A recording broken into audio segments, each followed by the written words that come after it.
Il-budget tas-sena d-dieħla juri bil-fatti kemm is-saħħa hija priorità għall-Gvern Laburista. Biex jitwettqu aktar proġetti u jinqed aħjar il-pazjent, il-Gvern alloka 685 miljun euro, jiġifieri 75 miljun aktar mill-budget għal din is-sena u kważi d-doppju tal-ammont allokat lill-Ministeru tas-Saħħa fl-aħħar sena ta' Amministrazzjoni Nazzjonalista. ċifri li ħabbar id-Deputat Prim Ministru Ministru tas-Saħħa Chris Fern fiċ-Ċentru tal-Onkoloġija Serenzini Mamo, meta tkellem fid-dettall dwar il-miżuri tal-budget. In-nota żieda ta' 4 miljun euro l-mediċini tal-kanċer bin-nefqa titlaq għal 10 miljuni. Iżda l-investiment tal-Gvern fl-ispiża fuq il-mediċini tmur lil hinn mill-kanċer.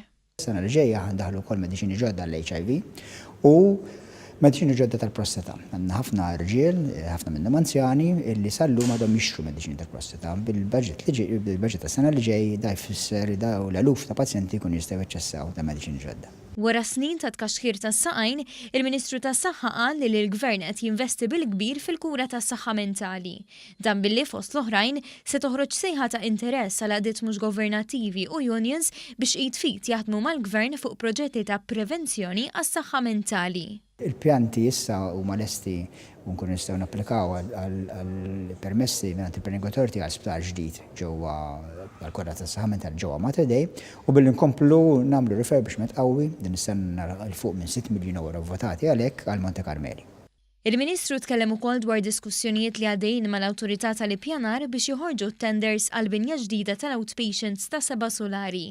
Proġett li b'investiment ta' 160 miljun euro mistenni jieħu madwar 4 snin u nofs biex jitlesta u se jinkludi 5 solari taħt l-art ta' parkeġġ bil-għan li din il-problema ukoll tiġi indirizzata. Fost investiment qawwi fl-apparat f'Mater Dei, fix-xhur li ġejjin se tiġi inawgurat tat-tielet magna tal-MRI.